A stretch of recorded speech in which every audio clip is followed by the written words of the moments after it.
Welcome to Mobile Armor Radio, the podcast for all things Mecha. Jumpship incoming. Welcome to Mobile Armor Radio. I am one of your hosts, Brian. And I'm Chopper. I'm Rob. And we've got an exciting episode for you. Welcome to the new crisp year of 2021. It's going to be much better. Future. Is this a new season? No. Is it? Not yet. No, 36 would be the new season, right? 36 yeah. News. You're right. Yeah, so this is five more months to go. 31. Yep. We're going good. We're going strong. Amazing. I enjoy it. 31. Yeah. And yeah, probably. It's a good year for podcasts, that's for sure. Yeah. Ain't that the truth? Well, speaking of that, let's get our show on the road. We're going to head on over to the Dropship and talk about what we're working on. Dropship landing.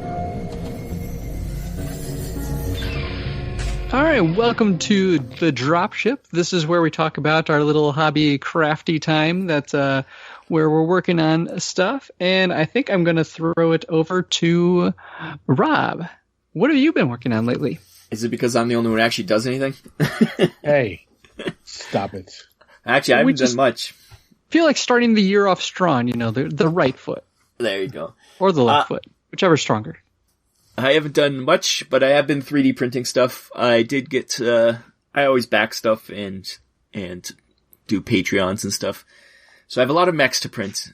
First one I did is, I backed the Patreon for Cyberforge Miniatures, and it's, I forget what the name of the actual company is, but this Cyberforge one, it's a lot of, cool, like, cyberpunky kind of stuff, but lots of mechs, lots of vehicles. It's really cool.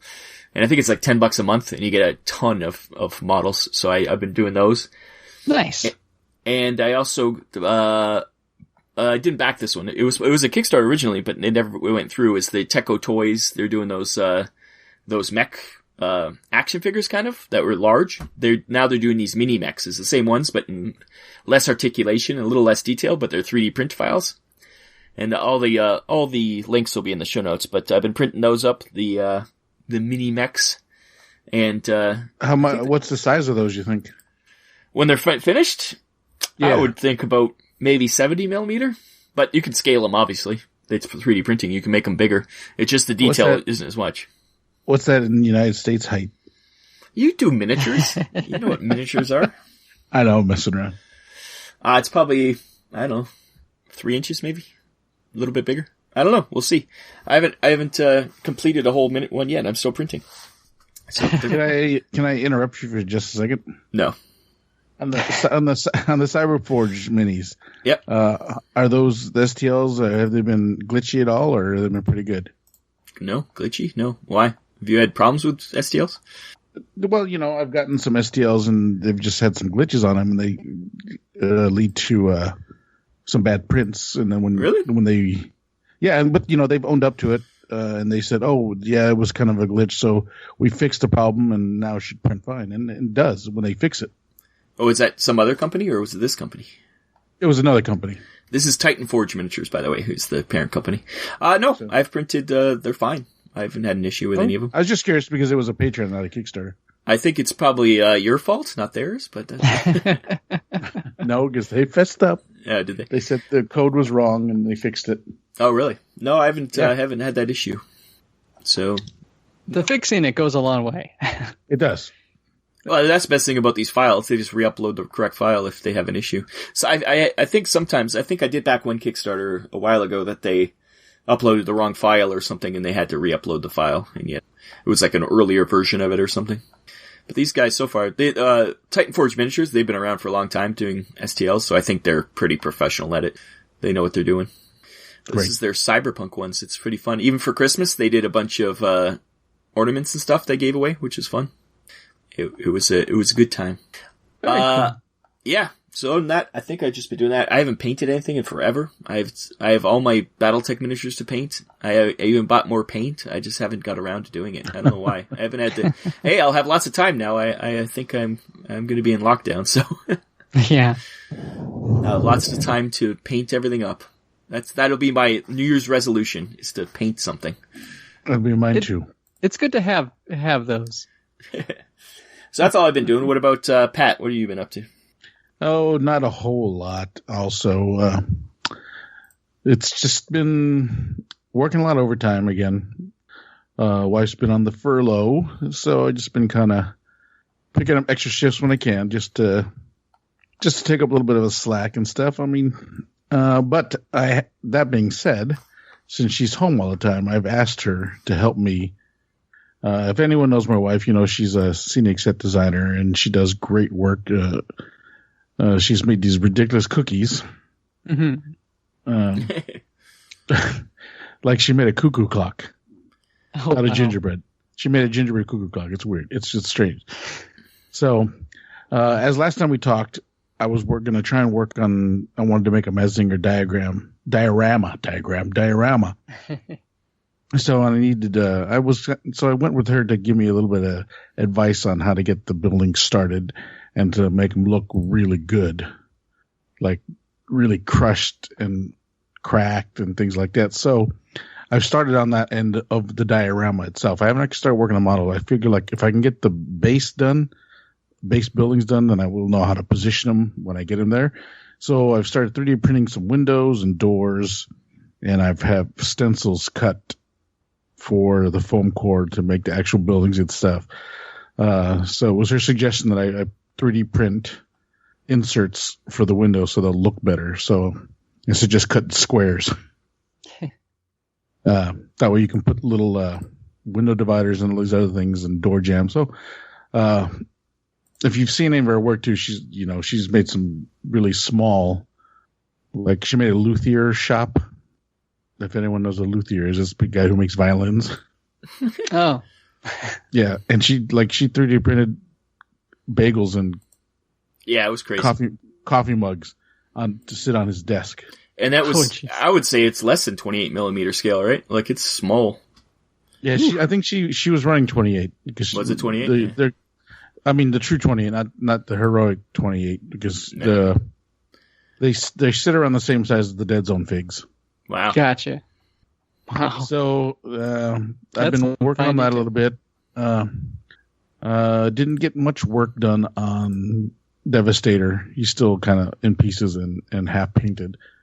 But again, like Rob, I think with the coming new year after the holidays, I think I'll get a little second wind here and really want to get that Devastator together while I'm building buildings.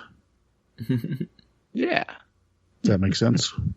Building buildings? Building buildings. I'll be building buildings. But again, since the last time, I just didn't get too much done because I've been reading again. I got to figure that out. Why is it I can read a lot and not hobby, or I can hobby a lot and not read? I mean, does anyone else have that problem, or is it just me? Well, they both do require a lot of focus and eyes. So unless you got another set of eyes or audiobooks, or you pay somebody to paint. I find audiobooks, I lose concentration on audiobooks. That's fair. I'll be like paying attention, then I'll be like, oh wait, I haven't heard that whole chapter. I stopped paying attention. I get sleepy. They put me to sleep. Yeah. So I don't do audiobooks that well because I get sleepy. That's fair. I definitely don't listen to them in a car. I get sleepy enough in a car as it is, as Rob will tell you. Yeah. To wake him up as they're driving. It scares me. He scares me. That's actually where I listen to most of my podcasts, and I've been working from home lately, so... Podcasts, I find, it's because you don't really have to concentrate as much. I find I can do that. Like, if I'm on a treadmill or something, I'll listen to podcasts. But, yeah, I find if it's an actual fiction book, I can't do it. Huh. Weird. Well, what about you, Brian? What have you been working on? Anything? Well, the building buildings thing is actually an interesting segue for me. I have been working up on finally painting some scenery that I got from Death Ray Designs, I believe, is there. If you search Death Ray Terrain, they make this kind of like modular terrain system where it's like basically like a big cube that has a bunch of like little hooks on, or like insert parts on it, and they have like hookable scenery add-ons to make different kind of buildings and customizations. It's a really cool system. And I've had one for the longest time that I've been using here and there for Dead Zone. And I've like finally like, okay, I've had this thing primed. I think I got it at Adepticon, the last Adepticon I went to. So, which obviously wasn't last year. So this is like 2 years now. That's just sad. Yeah. And I'd had it primed and everything like that in gray, and it just kind of sat there. And I should preface this, I'm really bad at painting terrain. Like, it's something I kind of struggled to really wrap my head around. It is weird because I can paint these tiny, details. I can paint eyes on 28 millimeter figurines, but when it comes to like, what does the side of a building look like? How do I paint this? It leaves me scratching my head. And so I've actually been like going online and looking up some like scenery painting tutorials and things like that, trying to up my game just a little bit. So far I've had some mixed results. I'm finding that contrast paints don't work great with MDF. Soak in too much, yeah. A little bit, yeah. It's not blending very well. So I'm going to just kind of treat this as like a first draft for some of these things. I've got more terrain, but it's like I did like my uncertain scenery a while back. You want to do big brush kind of a thing. Yeah, that's a big part of it, and I've been wondering if I want to do different paints than model paints. And do something a bit more kind of like traditional acrylic. Like, you could definitely use the cheaper acrylics that you can get in bulk. Yeah. Like you went to a Hobby Lobby or something. Yeah, that's kind of what I'm thinking. I mean, it's wood, so like it'll stick to it. So I think the big thing is I just kind of need that. I'm working on finding a little bit of inspiration. Some of the videos that I found had some really neat ideas on using things like tape to create striping, like really simple, basic striping. And I'm just like, man, that's so cool. You can even go crazy and do make your own acrylic stains. Yeah, I'm not going that crazy. On a budget. Well, no, basically you just take that bulk acrylic paint, water it down, and then you got basically kind of a stain. Oh, really? Yeah. The more you know. And then how much you layer on dictates how dark it is. Gotcha. I might have to try some of that. I know Rick Hall. Do you remember those wooden cowboy buildings we had in your probably very first Adepticon? The wooden cowboy buildings? Were you there? I know Rob remembers them. Yeah, we had them for a Dead Zone scenario. I don't know if I remember that one. Oh, that's too bad because those were done with just a brown stain. I didn't do anything but stain them brown. Okay. Yeah, I think my first Adepticon was where they had jet bike racing. I think Mecha Battle was there. The first one or the second one? I think it was yeah, you weren't there the first year, I don't think, were you? I didn't get to play it, but I think I remember hearing that it existed. But yeah, anyway, that's a big thing on the hobby side. I'm trying to do a little bit more with, is to, one thing I did was, this is a little bit more on a later topic, but I played through a solo Dead Zone campaign. And with that, it was like, setting up these boards and playing around, with different things and setups and whatnot. And then, so that's where it really kind of kicked it in, where it's like, man, I want this to look better. And so, but yeah, that's kind of been the focus of my hobby time. Lately I've been doing a lot of other stuff, but we'll get to that. In the next segment of the show, ComStar. Message from ComStar. I'm Brian. And I'm Rick. From Dead Zone the Podcast. And you're listening to Mobile Armor Radio. Welcome back to ComStar. So this is the section of the show where we talk about all sorts of other things like TV, movies, books, comics, RPGs, video games, anything under the sun that is mecha related or that we've been enjoying lately. So I'm going to throw it over to Pat to start off this segment. Oh, well, let's see. You said you've been doing some reading. I have. I've been reading, I think it's is it the Blood of Krensky or Children Krensky trio? The new one or the old one? The old one. That's Blood of Krensky. Yeah, the original 3 books that introduces the clans. So I started reading those again, finishing up book 1, moving on to book 2. I kept playing around a little bit more with the Mecha hack, actually. I was thinking about maybe, now that since Rob's going into lockdown, that means Jack is Jack essential? No, he's essential. So he's not going to go to lockdown. Yeah. But just thinking maybe doing a 1-up. I've been kind of playing around with reading the rules again, playing with some characters, thinking up scenarios how to do this. It's kind of real open-ended, very first D&D, so it's kind of cool. And so original first edition AD&D kind of style. So that being said, I'm still working on fleshing something out for Mecha hack and putting together tokens and maps to play on Roll20. So when we try it out, those who are interested in running a mech, that'll be coming soon. What else have I read? I was reading what is that? I'm trying to look for it on my shelf. Oh, I started going through the new technical manual of the Battletech book that we got from Gen Con a couple years ago. What was it, 2 years ago? Last year? Year before last? Who knows? Who knows anymore? So I was going through the that. distant past of 2018. I know we got it at Gen Con. I put it on the shelf and I just haven't gotten to it. And one day I was just kind of staring at my bookshelf and let's look through that thing because I'm sure that's got some great information in there. Maybe I could steal and put in my Mecha hack game.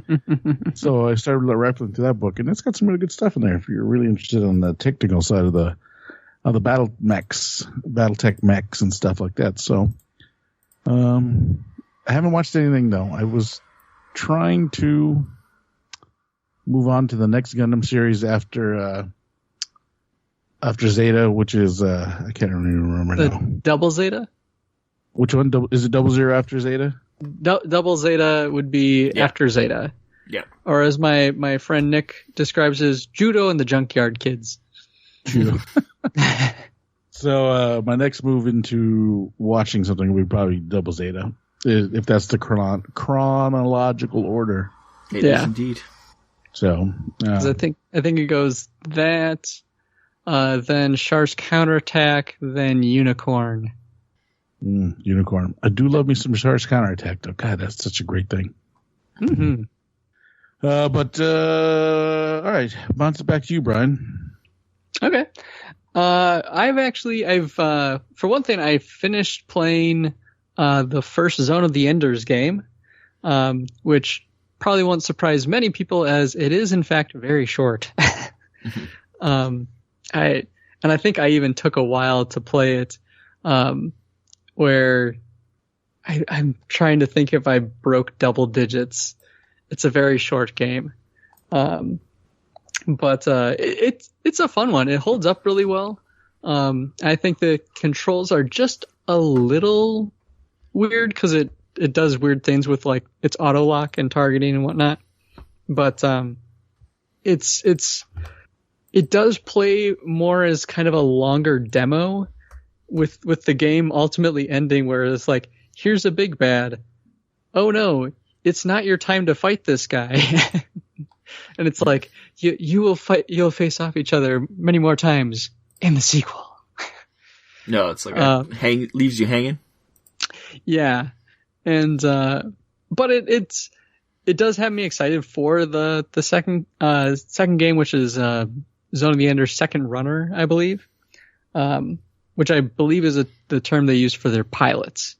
And I've heard from a lot of people that is kind of the superior game. And like the story, I think, really takes off. I think it's a longer game, more fully fleshed out. This one did kind of have that feel of like kind of a tech demo, like a proof of concept, but like because like to lengthen the game, there was a lot of like, oh, you're going across the space colony, very very Gundam. And it's like, okay, you travel here to get that thing. Okay, now that you have it, you can go back to this other place. Like you revisit locations like a good 2 to 3 times. No, it's the worst. Yeah, there were a couple moments, I won't lie, where it's like the game really doesn't hold your hand, and it's like, oh man, where did we see this thing? And it's like, I don't remember. No one remember. Like the characters seem to remember, but they don't want to tell you or how to get it. Like, so there was a little bit of that. So I am probably gonna break out the Second Runner at some point here in the near future. My Xenogears playthrough is continuing. I am the chapter system in there is kind of weird, but I think I'm at like chapter 34 or something out of 60, and I'm pretty sure. I'm trying to think how many hours I put into that already. That one's definitely in the double digits. I'm just trying to think if it's 20 or 30. It's a bit of a longer game, but that said, the chapters have really picked up their pace. Like you start going through them really quickly. It's one of those things where like I just passed a section where we were introduced to another character that's joining my team, and who has like a new mechanic way of fighting, and it's just like, this is different. Are we going to keep getting introduced to more characters to join our team, or am I supposed to start really training up my core team?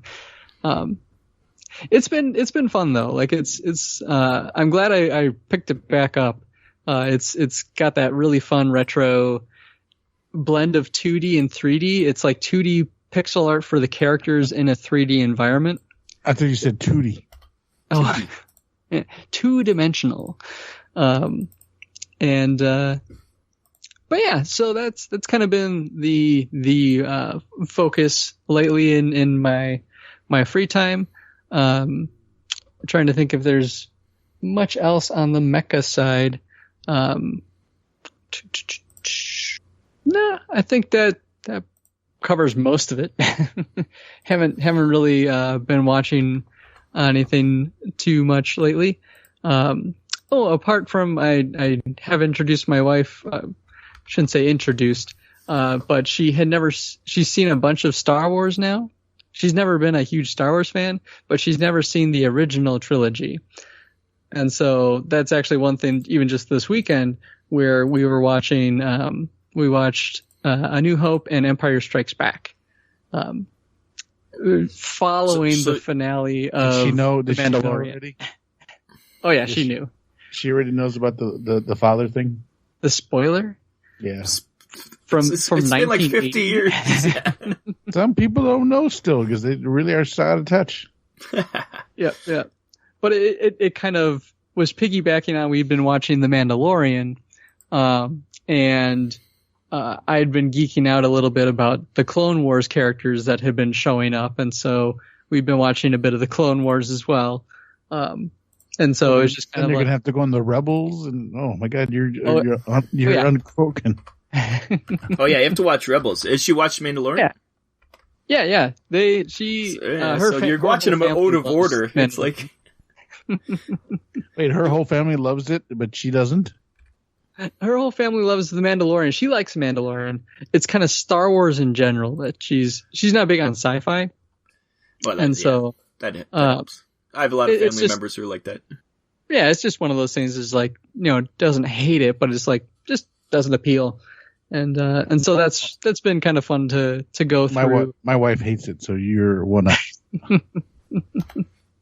But yeah, I think that about covers it. Rob, we skipped over you, didn't we? Oh, you're just saving the best for last. That's what happened. I guess so. What have you been up to?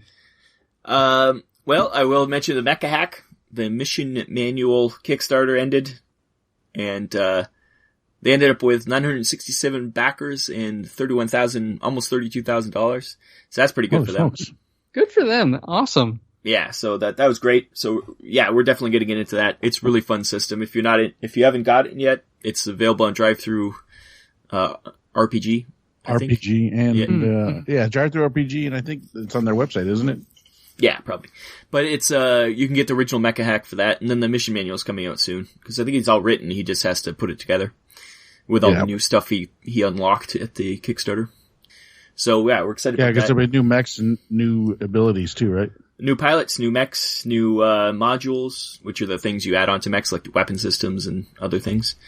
New playstyles. They have I think they said there's a solo one and there's a harder version, which is fun. So yeah, we're excited. I also want to give a shout out to Rick Hall because he started playing Battletech Alpha Strike, and he's one of us now. Go, Rick!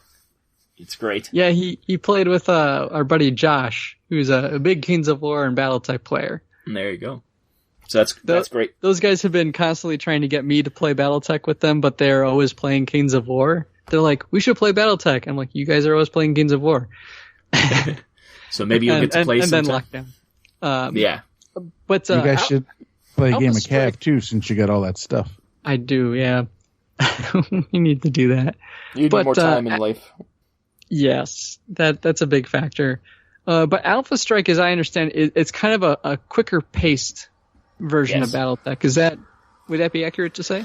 Yeah, it's quicker and it takes away a lot of the complexity, but also a lot of the what a lot of people like about Battletech. Yeah, the minutia. Yeah, the minutia that comes with the complexity. Yeah. Gotcha. So people use that to either play quick games or they use it to play large games. You can have like a bunch of lances on the board at the same time. That's really cool. And that's where I think Alpha Strike really shines, when you have a bunch of lances, because if you have really more than one lance in a game, you're going to be there for days. Yeah, that's there for days. You must just. Well, that'd be good once you get your hobby space, so you can leave it up. Like you can leave it there. It's already. You don't have to take it down. You say that. So when I was still living in California, we used to go to a convention called OrcCon in LA, and we would go, and one of the things was Clan versus Sphere, and this is again, which really reinforced my hatred for the clans. And it would be like maybe 30 guys, 15 on 15, running stars and a lance, and that was a 4-day con, and we would maybe get to turn 3 by the 4th day. Yeah, it's playing regular Battletech is not. You can't play it like that. It would just take too long. No, and then then you got fucking guys running around in shorts, battle mechs with their shorts on because they don't have any heat. And Hawaiian shirts. Yes, your obsession with your hate for your clan. I kind of want to see a Battletech mech in painted like a Hawaiian shirt. I might do that. I might put a clan mech in a Hawaiian shirt, like Magnum PI, and shorts. Give him a mustache. Yeah, I was just gonna say, if you do Magnum, you have to give him a mustache. You have to do an Atlas, because they already got a face on there. You just do an Atlas with... Oh, I might do that. Well, it's got to be clan mech. Oh, clan, yeah. Clan mechs don't look like humans usually, though. So it'd be kind of hard. That's right. I'll make one of those ones standing up. What else? Ultraman comic. We've been reading it, Pat. You forgot to mention that. It's finally getting good, I think. Yeah, it is. Well, they introduced some really cool concepts. It always takes a little bit for Ultraman to get going, but... Have you read the latest issue? I did not read the latest one yet. The one you just there's sent. some cool stuff in that one. What else? Obsolete is back. The mech show from Bandai. It's on YouTube. The link will be in the show notes. Episode 7 is the newest one. Or not newest one, but the next series is back. It goes up to episode 12, but some of those are premium. You have to wait, I think it's 2 weeks or 1 week for it to become available. So it's cool. It's been good. It's more of a linear story now, not just kind of get into the world. It's actually got a storyline now, which is fun. That's cool. What else? Oh, no, the rest of my life has been taken up by Cyberpunk 2077. And I was nearly killed by police mechs, so it counts. Nice. So it counts. I haven't got to the mech yet. You're right there, because you're right near where you told me that's where they are. Yeah, I played on PS4. Everybody's complaining. It works fine on my PS4. Like, the PS4 is a 6-year-old machine. You're not expecting it to be high in graphics, but it works great, and the story's great, and I'm loving it, and I'm excited to try it out. Your alternative is to get it on the PC, and it works great on the PC. I don't think my computer could run it, but I don't have a machine that could possibly run that game right now. Well, apart from the PS4. Yeah. It's worth it. And there's glitches, but it's not horrible glitches. It's sometimes textures don't show up or something, but I played much worse. My favorite meme response had been, you guys act like you've never played a Bethesda game at launch. Yeah, exactly. Yeah, remember what Fallout 76 was at launch? Oh, that was way worse, and that people weren't demanding refunds and forcing them to take it off. I forgot how crappy those game launches were. They just rush through to get them out. Oh, yeah. Well, that's all it is one of those titles. things, like, I do feel a little bad for the game company behind Cyberpunk, because it has been a pretty tumultuous thing. As of this recording, the PlayStation has taken down the download. You can't even get the game digitally until whatever time that they have to get, whatever patch is needed to fix it, like to PlayStation standards. It's a kind of unprecedented move, honestly, with a lot of the refunding going on as well. Yeah. It's so much complaining. Yeah. Like, I can't believe it. Like you said, nobody did this on this scale. I think it was so hyped that people, if it wasn't perfect, there was going to be backlash. And I think this is the backlash for it. But that's also, I'm sure it's the vocal minority. I think most people who've played it have been like, oh, this is fun. It's fine. Like, the story's great, and it's immersive, and I love it. Mm-hmm. And yeah, there is some visual things that just don't work. Get through it real quick and then get your refund. Yeah, that's right. No, I'm excited for DLC. I'm waiting for the DLC and everything. I'm so excited for this game. But the hype is real for me, so. Yeah, I have a lot of faith in that game company. That game company is actually a game company name. So CD Projekt Red. Yeah. I have a lot of faith in them. With a K. Yes. They did a phenomenal job bringing the Witcher series to life, in video game form. And of fantasy games, if you haven't played The Witcher 3 yet, you are doing yourself a disservice. That is one of the best fantasy-based games out there in general, in my opinion. And with it was a lot of care, a lot of detail, and I think Cyberpunk probably got a lot of that love. It sounds a lot like the push to get it launched is a lot of pressure on them. Yeah. Yeah. It was the police mechs. Yeah. Those damn police mechs push them back. Cause I know like overtime and what you call it, like crunch is handled a lot differently in their company. And it's something the game industry, I think, is going to have to come to terms with in the near future about, game companies that are in perpetual crunch where everyone's working 80 hours and sleeping in their office and stuff. It's the cycle. That's the problem. They announce it so far ahead and they have to get it done. And then they realize, if they run into any issues, then all of a sudden it gets pushed back. So far this was pushed back 6 months. I'm sure COVID didn't help it. Like, that's another whole situation. A lot of people working from home instead of in the office. But yeah, I'm sure there was a lot of deals where, because it was, kind of supposed to launch with the PlayStation 5. Yeah. But it is what it is. It sounds like you guys have been really enjoying it. I haven't played it yet, but I'm looking forward to it. So our 2 cents, I think we could all agree, is to give the game a chance. Yeah. Well, you can't now on PS4, but yeah, get a physical copy. Those still exist. Yeah, they're probably going to be collector's items at this point. Yeah. But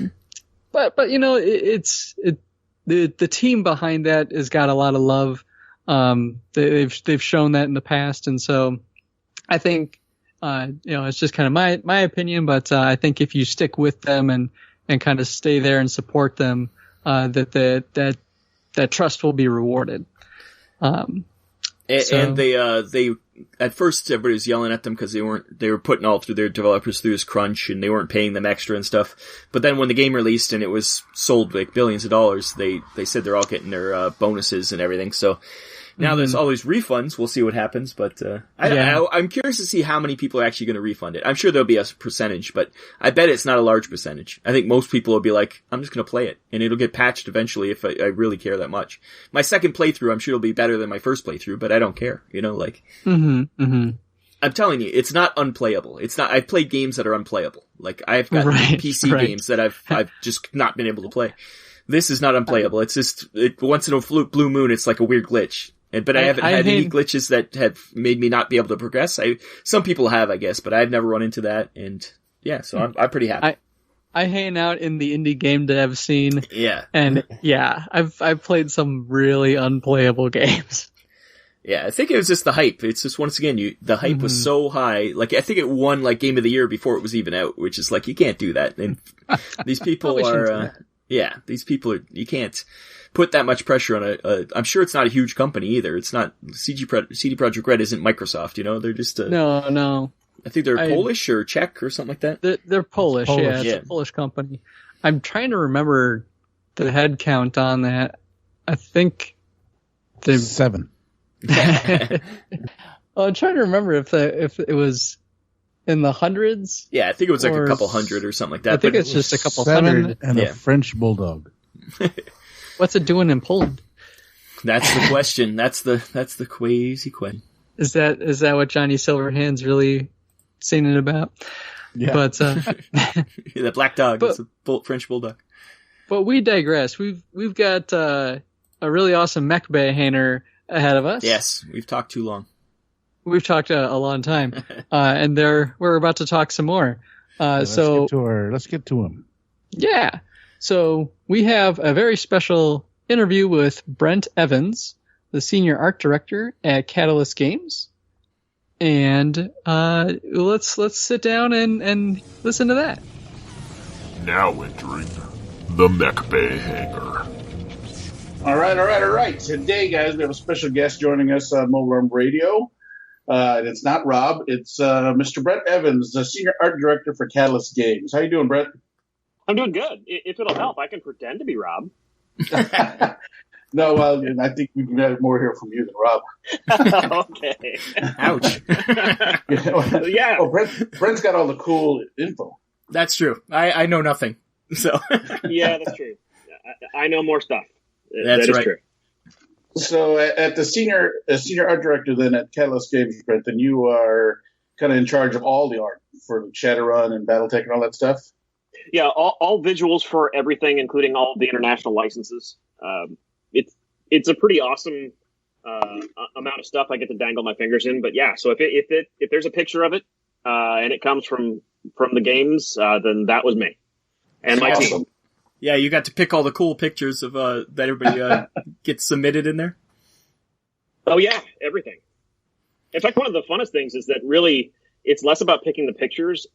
Most of my job is picking the artists and then developing the artists to bring everything to life.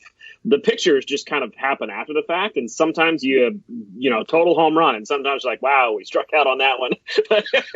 You just get what you get. Nice. So I guess we could talk about how did you start in gaming? Did you I guess you have you been a gamer for most of this time, or when you started with Catalyst? Oh, man, it's a good question. I'll sum it up into a little bitty thumbnail for you.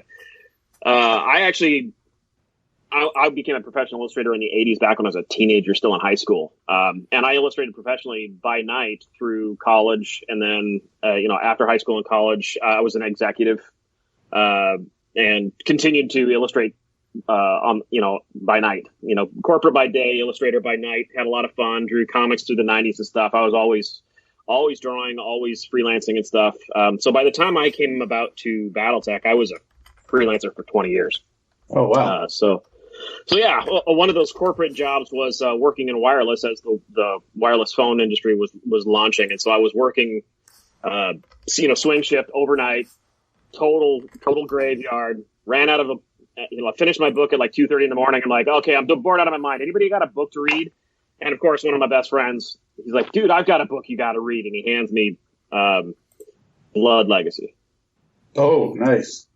And I'd never really heard of Battletech. But this was, I think, 96, 97, right in there. He hands me Blood Legacy. And I'm like, this is awesome. Tell me there's more of this. He's like, oh, yeah. Little did I realize it was a really, really deep hole. And honestly, I loved it. I dove down the crazy rabbit hole so bad. It was, TROs became light bathroom reading material. I blew through every single novel in the line. Nice. I'm like, oh, you mean this isn't the first book? So I started at book 1 and I read all the way through. And then I'm like, all right, well, are there more novels coming out? And they weren't coming out fast enough. So I just started back again at 1 and kept reading. So yeah, diehard Battletech fan. The weird thing is that I never played the game. So that's all right, though. Sometimes that fiction's all you need to grab you. Exactly. I think the reason why people fall in love with Battletech so much, it's the universe. It's not the mechanics. Mm-hmm. The universe is just so friggin' cool. So I definitely have to agree with that because I guess the story or fluff, as we say, for Battletech is deep and it's good, and that goes a long way. Yeah, it does. And honestly, people say, why is it so good? And the honest truth is, it's built on the fall of the Roman Empire. Yeah. Weissman crafted it on the failure of all the Roman states and all the political combat that happened between it. That was the structural background that allowed Battletech to be so rich. What an amazing universe to find. So anyway, I started with novels, read a whole bunch of novels, started reading TROs and stuff. The first game I actually played was when MechWarrior 3 came out. I bought my first computer just so I could play MechWarrior 3. Oh, I remember MechWarrior 3. Yeah, so phenomenal game. Then, of course, Mech Commander 1 and 2 came out and played those over and over and over and just really loved the lore, loved that nuance. Still never played the miniatures game until the Clicks game came around. Then I played the Clicks game. Kind of got to know a lot of the folks that were in the community. All over the place, met some just amazingly great folks. Had a lot of fun with that. 2000, let's see here. I don't even remember. 2004. The Clicks game, Jordan was having a hard time with several of the expansions. They were going slow. Uh-huh. And I don't know if you guys remember that, but hitting their scheduled dates, they were beginning to WizKids with missing dates left and right. So I reached out and said, you know what? I would love to draw for Battletech. If there are two, there were only 3 IPs at that time. As an illustrator, I could pretty much pick and choose my jobs at that point. I'm like, there's really only 3 things I really care to work on. And it was before even Halo. So it was Battletech, Shadowrun, and Star Wars in that order. I didn't want to move down to California to go work at Skywalker Ranch, but thankfully Battletech and Shadowrun were both local, and those were my top 2 anyway. So I reached out. Turns out I had a friend of a friend that was over at WizKids and stuff, and so I got an interview. And long story short, they hired me very quickly, threw me right into the crossfire. And I'll never forget Jordan Weissman sitting down with me. It's like, all right, for your first assignment, here's what I want you to do. I want you to design the mech that Clan Wolf uses to replace the Mad Cat. Oh, no. I'm like, dude, the fans are gonna hate me. Dude, that's just brutal. Yeah, replace the best mech ever. Yeah, replace the best mech ever. Arguably the best recognized mecha in the world. Just replace that. Like, oh man, this is brutal. But it was awesome. It was a great experience. That was where the werewolf came from, and then the wolfen, the black wolf battle armor, the carnivore assault tank, and it just when you do good work on an IP that people like, that's really cool. That kind of adds some new flavor, but it's really true to the spirit of the universe. It kind of snowballs. In no time, Randall Bills had me working on what became the technical readout 3050 upgrade. I did all the Intersphere mechs on that one, and never looked back. I became one of the core illustrators for Battletech, working alongside Matt Plog, David White, Chris Lewis. Just great experience. Franz and just so many of the other amazing, classic illustrators. I'll never forget working with Doug Chafee, just how cool that was. And then 2008, I went to Gen Con as an illustrator. I wasn't a part of Catalyst, but I'm like, you know what? I really want to see what the scene is like. I've never been to Gen Con before. I'd never even really been to a game convention. Did you get an artist alley table or something? No, they had me sitting at a table in the booth. Yeah. Oh, okay. Yeah. Because Catalyst was, technically Catalyst, that was the end, after the end of the Fan Pro era, beginning of the Catalyst era. Yes, so I seem to remember. I think they'd only been around for like 18 months. Yeah, because then they had just gotten the Shadowrun license back again or something like that. Was that how that worked again? Ultimately, I think that am I making that up? Both of the licenses. You're not making it up. At that time, the information was just shoddy of people understanding what was going on because of the fall of Fan Pro. But yeah, Topps basically handed the licenses for both over to Catalyst, saying you are the right creative team, for the property. The reason why Fan Pro went down is because of mismanagement from the management side. So if we just give you guys the licenses, can you build a company around these licenses? And we're like, yeah, we'll dedicate the company to doing these. That's not a problem. Yeah, so that's I think it's sort of worked out since then, eh? Yeah, it worked out great for both of us, no doubt. But man, it was an interesting time. But yeah, so 2008, I'm sitting on at the booth, meeting all the people and seeing the fans and getting a sense for like, wow, this is actually like people come from far and wide to be a part of Battletech in so many different ways. It was the first time I'd ever even seen the pods. The Battletech pods, man. yeah.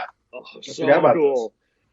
So yeah, I absolutely fell in love with it. And then February of 2009, I get a call from Catalyst, and they're like, yeah, we'd like to bring you in on an interview for the art director job for Catalyst.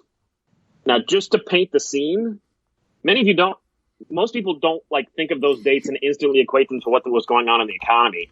This was the worst point in the crash of the banking market. Oh yeah, the housing thing, yeah. Housing and I'm like, worst economy. Every single week we were setting new records on the number of people that were going on unemployment because everybody was losing their jobs. Economy was tanking. And I get a call out of the blue for a job that was never posted to the public. And it is my dream job. And the phrasing was, we want to bring you in for an interview. I was like, okay, well, I can come in for an interview tomorrow, or I can just show up and start working because you need somebody to come in right now and get the stuff underway. And there was like 20 seconds of pause, and he's like, you're hired. All right, come on. and that was it. Best interview ever, probably. It was. It totally was. But I spent years working alongside them, so they knew exactly how I They knew what they were getting into, yeah. Exactly. They knew what they were getting. So it was just the interview was probably a formality. Yeah, I think it actually was at that point. They decided that they wanted me. I'd already made the impression at Gen Con the year before and stuff. So within 6 months, I had 300 artists hired working on the various games that Catalyst was running, and we were winning awards, and it's been a whirlwind ever since. But it's been really, really cool. That was, that was 11 years ago. Yeah, time flies, eh?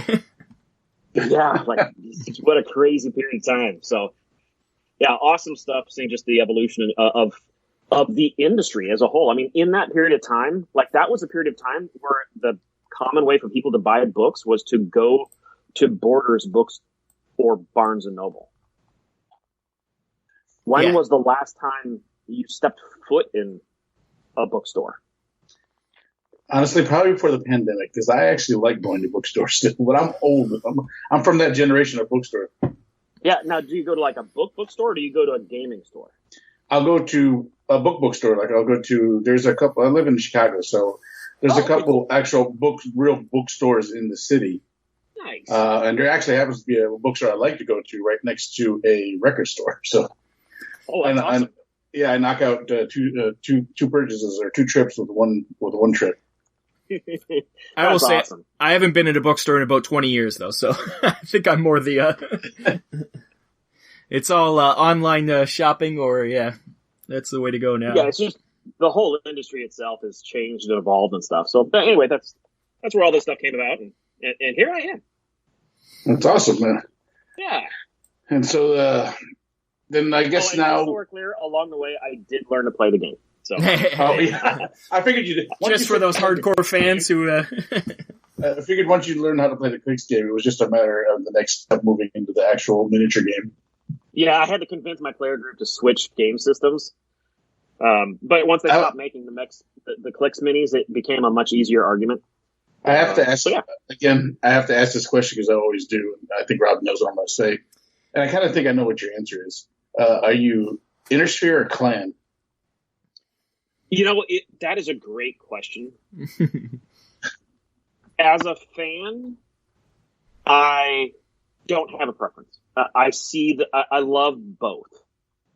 And some of my favorite, like, I think the Magistracy of Canopus is just such a cool. There you go. See, you avoided it totally. You're not your periphery states. Yeah. I mean, a lot of people are like, oh yeah, they love their Davians, they love their Creedus, and that's all good. But in no uncertain terms, when Jordan Weissman hires you, brings you into his office and asks you to redesign Clan Wolf's signature totem mech, everything else kind of pales. You're just going to have an affinity for that. So in no uncertain terms, I am House Wolf or Clan Wolf for the creative teams.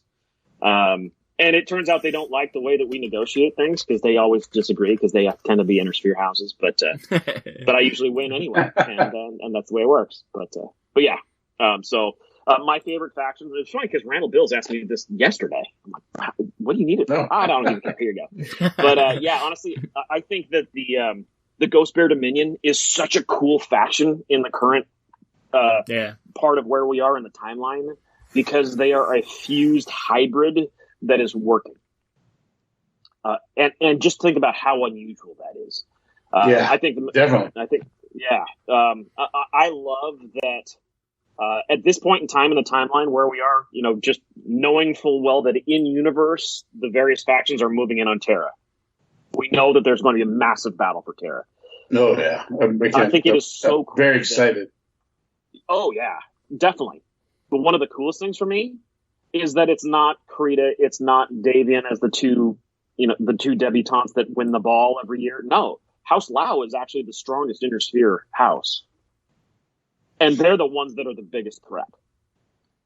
And if you look at the military and how they overhauled themselves after the continued invasions of the Republic of the Sphere, you realize their tech is actually phenomenal. They're in the best position. They are the strongest nation when it comes time for the battles for Terra, which is, I can't think of a time in the history of the IP that you could say that.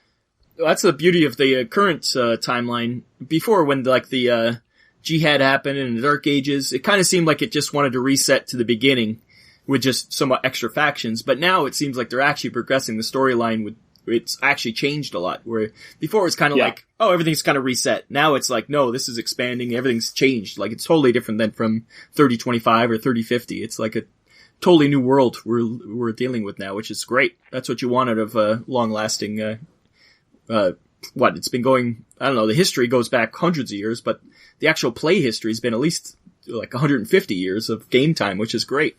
So it's beautiful that it's actually progressing the storyline instead of just resetting like they tended to do like Fan Pro or from, they were just like, oh, let's just reset it. It's definitely, the amount of work that it takes to do that is truly impressive. In a lot of ways, I wish the fans could see some of those elements of behind the scenes of what it's like, because every member of the creative team are all diehard BattleTech fans. It's not like a bunch of arbitrary people that walked into a boardroom and argued about who's going to get what and stuff. That's not the way it works. It's interesting in my time working on this, because I've now been a part of the IP professionally 15 years. And I've seen a lot of times where the decision to make a major move was arbitrary. It was, we want to reset, or we want to sell more figures, or we want to, we want a new expansion on the clicks line, or all the nuances of, we want to do something that's never been done before. Well, that's neat. But I think it's always hard to handle the nuances of a universe so complex. And for me, the biggest thing has always been, you need to make sure that whatever you are doing is true and respectful for the nations and the characters in universe and the fans out of universe, so that the events that happen feel totally believable. Yeah. You know what I mean? It has to be a real progression of, would that faction actually do that? Would Maximiliano Lau really do that? Would this character, would Trillian Steiner really do that? And the only way to really address those is through story. That's fiction. Yeah. Yeah, it's the beauty of this game is it's driven by fiction. Like that, it's not just, hey, we put out this supplement. It's you put out books like constantly, or novellas or short stories. Like and even a magazine you put out all the time, and it's always progressing everything. It's amazing. Like that's the beauty of it, I think. Yeah, it's been really interesting because in the last, 4 years now? 4 years ago now? I stepped in as the line developer. I took over the line for Battletech. Because I pitched hard to Lauren Coleman and he decided to let me prove it. That Battletech could be a real monster property once again, because 4 years ago it was not even close. No. And part of that was that the model had gotten away from using fiction and novels to drive the narrative. Because ultimately so many bookstores had closed, the novel publishing industry had changed so significantly that it was a real headache getting fiction out to fans. Was not an easy thing in any way, shape, or form. So when I took over the line, one of the very first things I pledged was like, we will once again use fiction. We will build fiction out of the ashes and use fiction to drive the narrative. That is what's going to do it. And the second thing is, and then we're going to drive it right through the events of Ill Clan and beyond. Because the truly great stories are what happens after. Yeah. Yeah. So, yeah. For sure. Yeah. I mean, you just think about it. Like, wrap your head around this. There was a joke. When I took over the reins, one of the first things I did was I grabbed all of my lead authors, and I'm not joking, I locked them in a room at Gen Con. I arranged for Aaron Witten, the CFO of Catalyst. I'm like, can I borrow your suite? And I'm not kidding. I brought all of them in there and I locked the door and I said, none of you are getting out until you plan out the next 3 years. And they thought I was joking. And then they realized I wasn't, because I didn't bring food. So, story became the point. And the truth is, it goes right back to playing to the strength of people fall in love with Battletech because they love the universe. Mm-hmm. And that's what's going to do it. That's what's going to drive it. So, yeah, being true to the characters involved, because there were a lot of plot points. I actually brought out, I believe it was 7.5 pages of plot lines that had been left dangling or had been grossly mishandled. Nice. And when I say that, I'm not actually poking fingers at any individual person. When WizKids crumbled, basically, and the Mech Clicks lines faltered, there were so many things that they had in the works that were just left hanging. Yeah, it's not. They were never able to get resolution. And of course, because of the time leap of the Clicks game, Battletech or Catalyst and Battletech, like all of those years in the meantime, they were just catching up to where the Clicks game had left off. They were filling in the time jump lap. Yeah. Oh, okay. Yeah. So it was really like, okay, I realize all these storylines are old. People haven't thought about them in 8 years, but we actually need to make sure that we deliver to the fans resolutions to all these stories that make them not only feel a sense of organic closure, but also excited to see what happens next. Because none of those things, you don't wrap everything up and tie up all your loose ends and boop, it's done. Now there's peace in the inner sphere. That's not the way that works. Yeah. So yeah. And here I am, the art guy, telling you about the fact that it's actually story that drives everything. Oh, I'm telling you. Well, I think the art, though, also drives it, because you see epic pictures. You can't help but, if you're a mech fan, you see, especially now, I think the covers now of all the books they're like the old covers, but actually done well, like with beautiful art, color, and beautiful rendering. I guess we'll call it updated art. I mean, because, 80s art is different. 2000 art. Well, it's just the way it's done now. Like, it's just, it's almost painterly. Like, before it was kind of like illustrated. Now it's all the books now are such beautiful books. Like, it's art you want on the wall, in which the Kickstarter provided a lot of those as posters, which is great. Like, it's how cool was that? Yeah. What a cool opportunity to just really bring everything back to life. Yeah. Just a huge infusion of awesome. So I guess let's move into the Kickstarter. How's that going? Oh, amazing. Totally amazing. In fact, it's funny now because there is a percentage of gaming fans in general which will always complain. No matter what, no matter what you do, they're going to complain, bar none. And that's normal.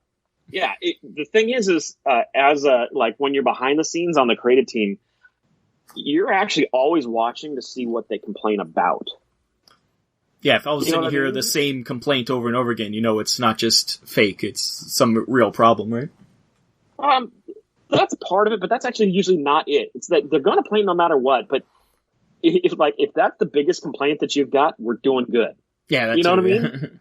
Yeah, but if they have a point like, damn, yeah, we screwed up on that, we need to, come up with a fix. The dice come out and it turns out that all the molds were bent and squished. We're like, yeah, there's no coming. We got to have the whole thing redone. We'll find a solution moving forward because that was not the way it was supposed to go. But it's interesting because there's always going to be the complaints. And I think part of that is just because of the personality of online social media stuff. Yeah. Discussions, it just happens. And most of that is actually not malicious. It's just communication. But yeah, sometimes you're like, oh man, you really have to say, like, big grain of salt. Did we choke on that one, or is it okay? Yeah, no, the Kickstarter has been going fantastic. One of the coolest things, you guys mentioned the art. Most people will not realize that this factors into it, but have you noticed how fast the art is coming out now? Yeah, it seems like all the updates, it's always some new piece or new render or new piece of artwork for a cover, or it's beautiful. Yeah, so one of the things that's happened is because we now have 3D models, it has just added like jet fuel on a campfire with the artist's ability to crank work out. Yeah, because they can pose it almost, right? Yeah, you are skipping more than half of the usual creative time that you are spent pouring into measuring stuff for Battletech to lay in all the scenes and get all the details right and all the proportions and everything else, especially if you've got a battle scene like Spooky last year. Florian Mellis put out a cover that had all of the mechs in the beginner box and Game of Armor Combat in one battle. I think he did it lock, stock, and barrel in like 3 weeks. Oh. And it came out phenomenal. It came out exact. It made sure that the image came out going, these look exactly like the miniatures in my box. And that's a level of speed and accuracy that was simply never possible before. One of the other things that it really allows is that because we're starting with 3D models and all the measuring stuff is pre-done, it means I can bring in artists that are new to Battletech that don't have the depth of knowledge that it takes, like Anthony or Alex or Marco or Spooky. I can bring in folks that have never worked on Battletech And they're able to work side by side with these guys and deliver images of, like, you wouldn't realize that this is the first time this person has ever illustrated Battletech. Yeah, because it's almost like they're using life models at that point, right? Exactly. It is so cool. So in the last 6 months, I have doubled the size of the Battletech art team. That's cool. We've never seen that's awesome. Like that. Yeah, it's been really cool. So a lot of fun stuff. But yeah, go ahead. Well, I was just going to say, I love that fact that you're also doing a lot of tributes to the old pictures, like doing different angles of the same battle, or like especially the Two Kid cover. Like, that's so cool that it's just the opposite shot of the other old one. And yeah, that was so amazing. And I totally give credit to the development team. Randall and Ray came up with the idea of, what if we, because we didn't have I think it was the Thug. We didn't have the Thug model yet. They're like, you know what? Why don't we just take the scene and rotate the camera around so we're looking at it from a different part that doesn't have the Thug in it? That's great. And Mark, oh yeah, I'm like, okay, that's a cool idea, but you never can tell what. Like, you're gonna pass it off to an artist, and you're like, okay, you got 4 weeks. What do you think of this idea? And of course, Marco Mazzoni he is such a beast. This guy loves Battletech to a degree that I think if the fans were like, just to spend some time in the same room with him, they were like, holy crap, he's like the Jedi Master of Battletech. This dude eats, sleeps, and breathes Battletech. And he cranked out that image. I could not believe what he was able to put together with that. I mean, even the little stuff like the elemental climbing up the Black Knight's leg. I love that. Yeah, I was just looking at that. Yeah. Yep. So, just so cool. So cool. And then we got the Legends book too, which is just beautiful, like what you've previewed for that too, with the actual pictures of the famous people, and you read the books about them, and you finally see this is what they look like, and it's you kind of put faces to the people now, and I love it. Yep. And there's a funny thing about it. Legends was so unique. Most people don't know this. I'm going to show you a little bit behind the curtain. Without a doubt, the hardest thing to illustrate in the Battletech universe is legendary characters. Yeah. And when I say that, it's hard to quite grasp. Even Lauren Coleman doesn't understand. He believes us when we tell him, but he doesn't get it. I can get 9 mechs battling, like 9 battle scenes of mechs and elementals and vehicles in the amount of time that it takes. I can get that assigned, the art done, and I can get it in the time it will take me to do the research to write the art notes for 9 Battletech characters. Characters take so much time because you are just mining the details of what piece of art was done in markers in 1986 and what was actually mentioned, because a lot of times, especially back in the early days, the images and the descriptions did not match in any way, shape, or form. That's the problem.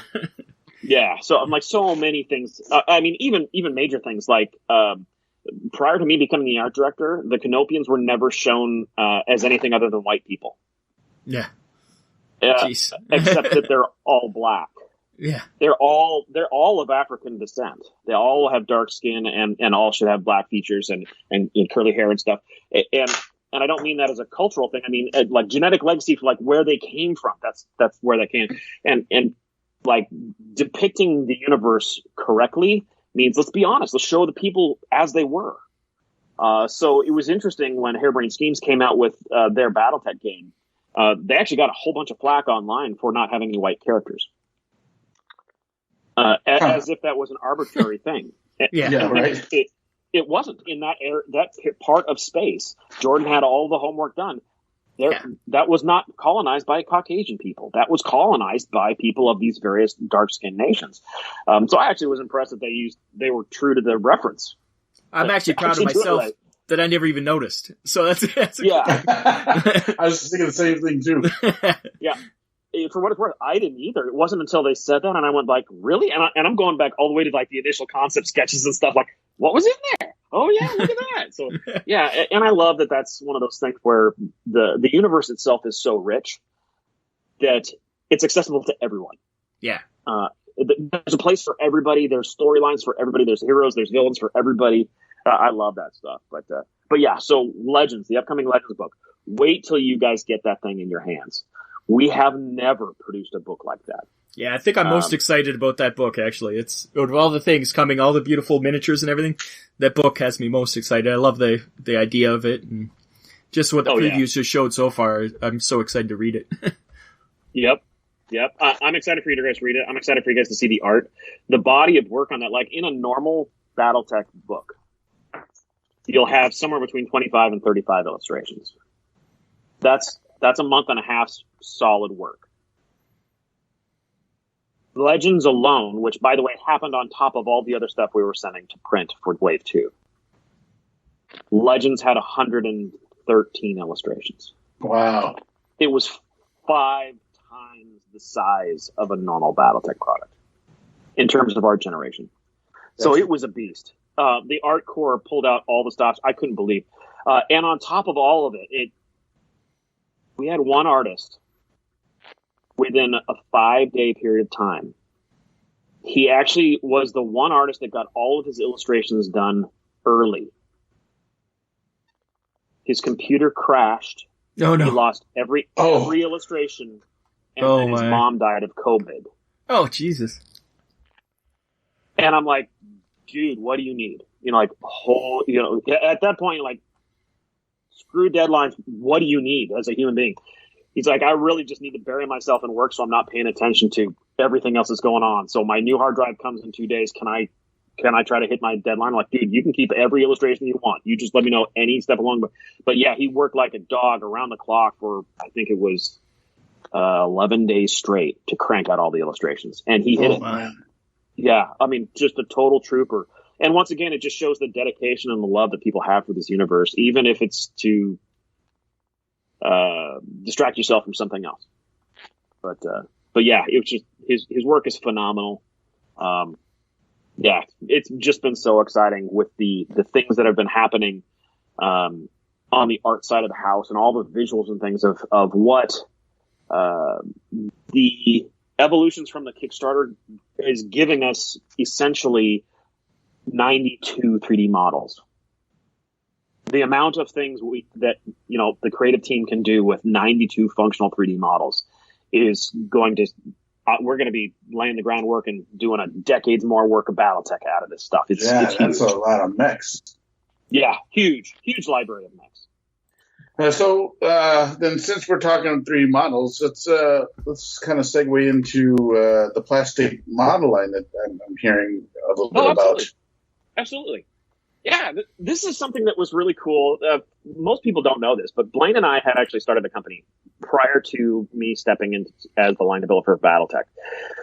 We had planned to launch a brand new IP several years ago, so now that has been pushed. It will be happening in 2001. We will be launching an entirely new IP that has nothing to do with Battletech or Shadowrun or anything else. Lock, stock, and barrel. Blaine and I came together. I think Blaine's been working as a professional in the industry for over 30 years. He was one of the very first writers for Battletech. And as a game designer, he has worked on so many properties, it's ridiculous. And so, he and I put our brains together and stuff and really came like, if there was going to be another game we would work on in addition to Battletech, and we could make it anything we wanted, what would the universe be? And we ran amok. I had it kind of planned out in my head, and he pitched me 3 of his ideas. I pitched him 1 of mine, and he threw his 3 away. And I'm like, dude, we're doing yours because it's the freaking greatest. So it's going to be awesome. I can't wait for you guys to see it. We are going to launch it with a trilogy of novels. Nice. And after the 3rd novel is when we will announce the launch of the game. Oh. So the novels were actually done when the opportunity came for me to take over Battletech. Oh, so we shelved this project for years. And then, once the Kickstarter happened and it wrapped up, I'm like, all right, it's time for me to hand off Shadowrun to, Shadowrun art direction to a dedicated art director, and for me to step away a bit and let's really launch this thing and go full on. So many of you guys know that about a year ago, Blaine Lee Pardo retired from his day job in corporate. And he retired so that he could focus on nothing but this new property launch that we're doing. Cool. So Blaine and I are full steam cranking away on this thing. And one of the things we always knew we wanted to do is that we wanted it to have, we wanted to once it just like Battletech, that it is a universe that is the storyline is driven by fiction. But in terms of gameplay, we wanted there to be a tactical game and we wanted there to be a role play game. And we wanted the mechanics from the two to blend so smoothly that people can fluidly move from one to the other. You do not normally get that. Usually in gaming demographics, tactical players are not the same group of players that play role-play games. It's usually two different demographics. Yeah, definitely. Our goal here is that we're not going to change that. Most gamers are still going to stick to the thing that they love, and that's more power to them. No problem. But if the mechanics are so fluid that they mirror each other between the two systems, that removes having to learn a new rule set and allows people to bounce between them much more easily. So this is all really exciting stuff. You guys will start to see in the first half of 2021, you will see the launch of the first novel. This will happen. But with that is that we knew we wanted there to be miniatures component to the tactical skirmish game, and we knew we wanted to produce them in the United States.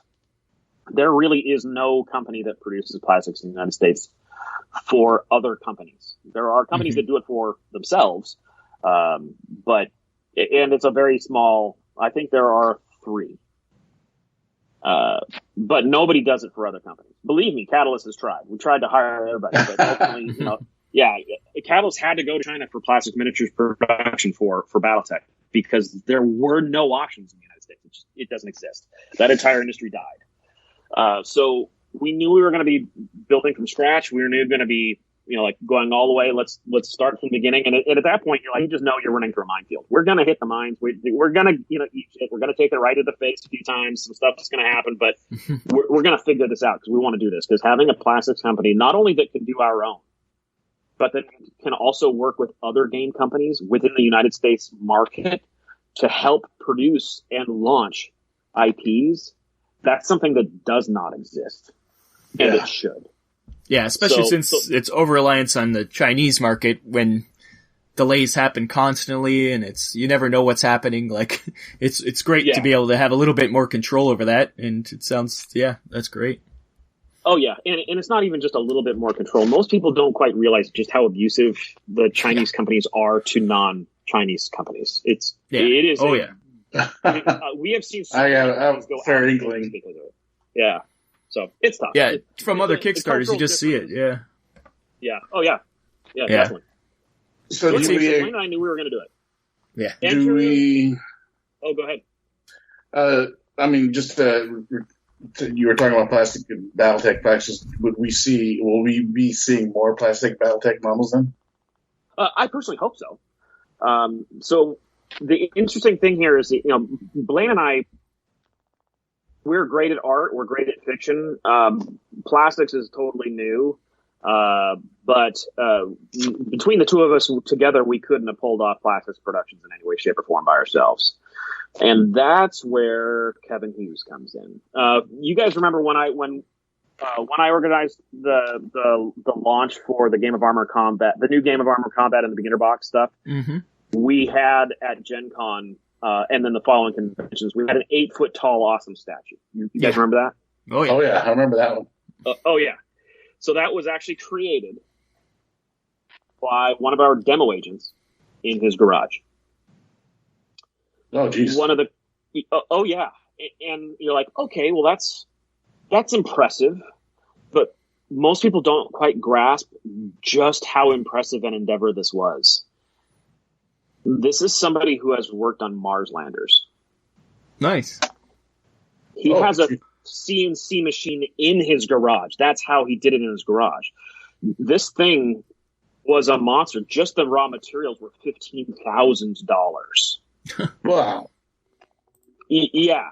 So, like, when Kevin is a total mechanical genius. I mean, full on. You talk to him, you're like, damn, I'm suddenly a stupid person. Okay, you clearly know way more about it. He'll start talking about the mathematical equations for stuff, and you're like, okay, you have me at I can make it out of foam. I don't need to know the math. But yeah, so Kevin, Elaine and I invited Kevin to join our team. Full on as a founder, join the company. We'll put this thing together. And Kevin, we basically locked him in his garage for 10 months and said, go through every single material for both mold making and casting that exists. Let's find the ones that work best for what we're trying to do. And we what continued from there was 10 months of the most spectacular trial and error that you would ever think of as a gamer making miniatures. We have failed in so many ways that, it is unbelievable. But we learned a huge amount of things coming out of that. We right now have both Kevin's garage and my garage now full functioning shops where we are producing molds. We're actually producing casts, generating production, trying to identify how fast can we do, what the temperature variations and how that impacts things as the seasons changes. And there's a whole bunch of other stuff. So we actually had used 2 of the Battletech models, 3D models from the box set stuff from the Kickstarter. One was the Marauder 2 and one was the Crusader. And we use those just because we randomly pick 2. We're like, okay, let's try the Crusader and make it as simple, as few apart pieces as you can. Let's try the simplest extreme end of one side of how you make molds and casting. And let's take the Marauder 2 and go as complex as we possibly can. And we'll test the other end. And it was amazing. Painful, time-consuming, costly, and yet incredibly cool. And I think every gamer would totally rip their sleeves and oh yeah, money well spent. Totally cool. So yeah, we ended up doing both, getting both, coming up with ones, the processes that we liked, things we knew, materials we could use, things we knew we could get, things that didn't need to be shipped from Romania or Czechoslovakia. Identifying all the little nuances of okay, here's what we know we can do. And once I had those, I actually sent a couple of copies. I showed Randall Bills, and then I sent a couple of copies to Ray Rastia. Just to kind of see, hey guys, here's what we're producing now. Take a look at the quality, see what you think. I have never gotten a call from Ray Rastia so fast in all of the time we've worked together. For those of you out in the fandom that don't know, Ray Rastia is the current line developer for Battletech. When he got them, he was so floored. He's like, dude, the quality so far exceeds what we were expecting. And so knowing that we could actually, we can literally deliver as good or better quality as what's in the Catalyst box sets, that is a benchmark that was, it's really cool because Catalyst has never been able to pull it off. Not domestically. Okay. So knowing that we could do it was step one. And then Ray came up with the idea of what if we did some variants from the Takeda products so that we actually have a couple? So all right, let's just do a little limited run. We'll deliver it to Catalyst. Catalyst can put it up for sale on their web shop. Little limited run of mechs that are only, that support the Takeda releases. Let's make them kind of cool, things that aren't available in the box sets or anything. This is a specialty item. Let's put them out to the fans. And in truth, at first the order from Catalyst was, assemble them all, put them all in a box. And that was the plan. And then we realized, well, if we really want to make them cool, why don't we offer them unassembled? Yeah. But with the variant bits and let the players choose how they want to put them together. The feedback from that was instantaneous. Oh, hell yeah, do that. We want that. We want to make our, the Battletech fans, we've got 36 years of knowing how to put minis together. So everybody can glue stuff. They know how to put stuff together. They get it. So we started doing the variant bits. We knew we could produce them. That wasn't the problem.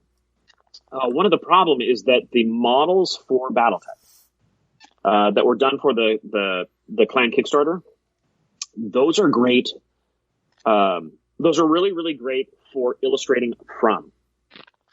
But they were in no way, shape, or form meant to be cut up into pieces that would then be cast as individual components. Mm-hmm. They aren't meant to be parted. We are having to rebuild the 3D models on every one that we end up doing and then putting in all the parts. So it's more than just parting the models that you have.